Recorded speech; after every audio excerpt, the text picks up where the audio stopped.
Good morning, good evening, good afternoon, whatever time it is, and welcome to Kimmel Bay's vlog series, and we're looking at 40 Bible chapters of growth, and today we're looking at 1 Samuel chapter 17, and that might be recognisable to some of you, and to others it's the story of David and Goliath, and we've all probably heard that story, but it's a great story to go through again and to maybe think of it in a slightly deeper way and metaphorical way that we can learn so much more from it. So we'll go through. The red ones are highlighted what Goliath had, so the threat probably, so what he had as armour, and then the green ones are David, and I'll talk through the rest. So we can see here that Goliath was a Philistine champion, and then he was 9 feet tall, he had a bronze helmet and a bronze coat of mail, and he had bronze armour, bronze javelin, and the spear was heavy and thick. The iron spearhead weighed 15 pounds, and he had an armour bearer just to carry his shield.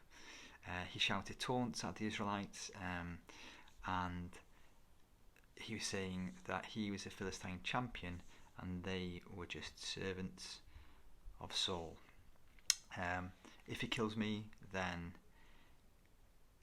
they'll be our slaves, but if I kill him, you'll be our slaves. So we define the army of Israel, send me a man who will fight me. David was a son of a man named Jesse. He was the youngest son,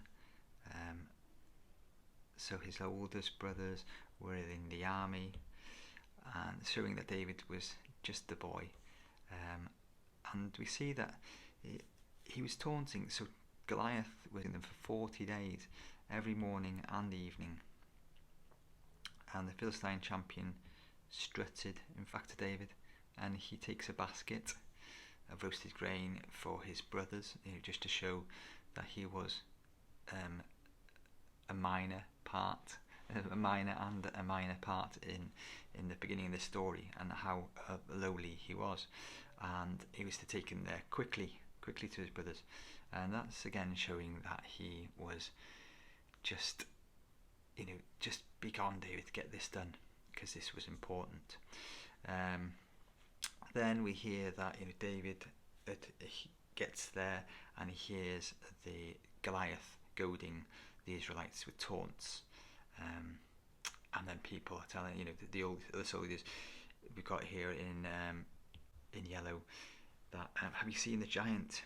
He comes out to defy Israel each day. And then I've put in purple here the reward for anyone who kills him. That he gets one of his daughters for a wife and exempt from tax, which has got to be a big one. Who is this pagan Philistine anyway? He says here that he'd be allowed to defy the armies of the living God. That's the most important thing.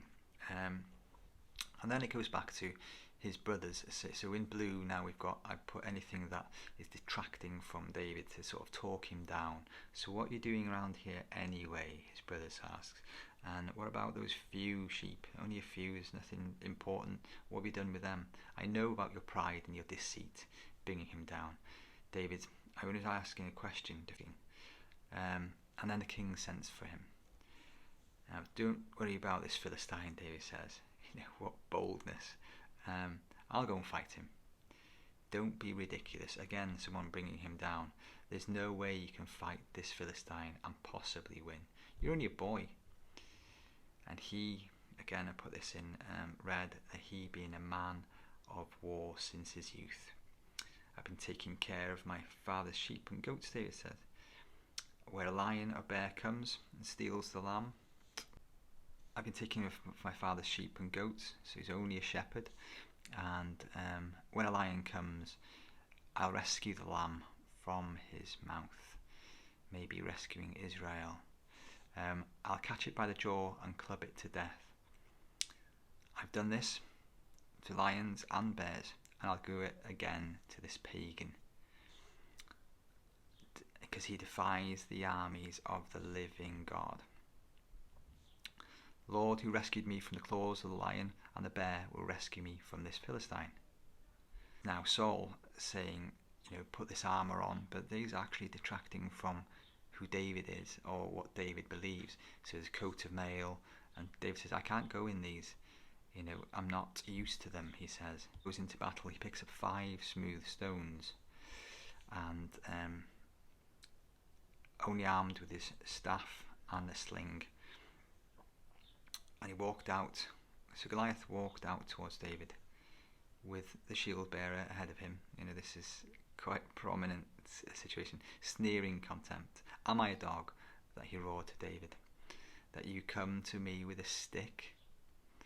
Come over here and I'll give your flesh to the birds and wild animals. But David knows that, the wild animals have tried it before and God rescued him, so he's got no problems there. You come to me with a sword and spear and javelin.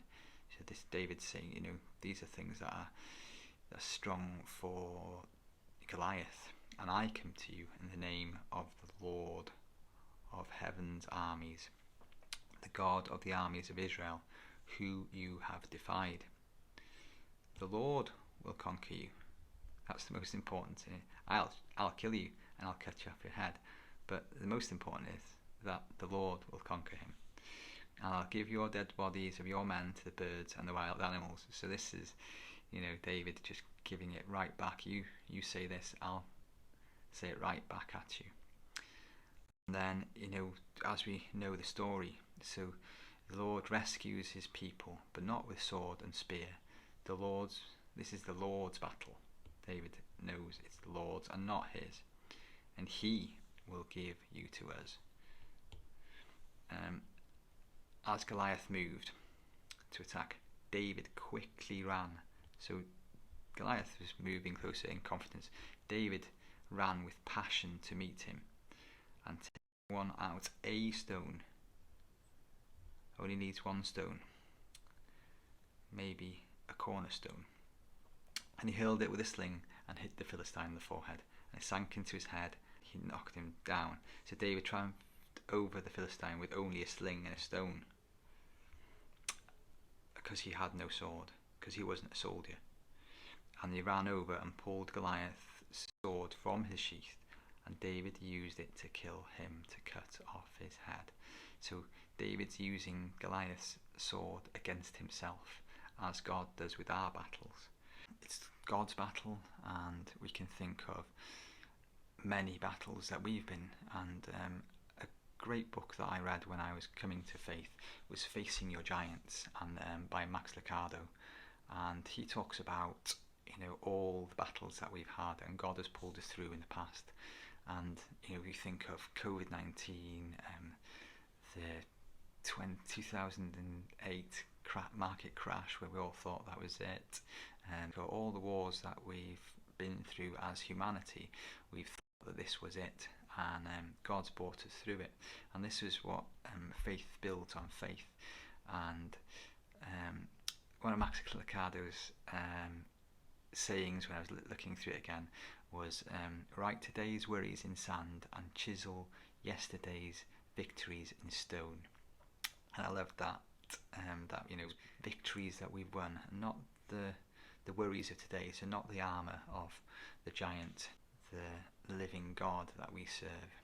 So Max Lucado goes on to say about the 5 stones, and he talks about the stone of the past, so we can draw on past victories, the stone of prayer, and how we prayerfully go to God with our worries, and the stone of priority, so putting God first.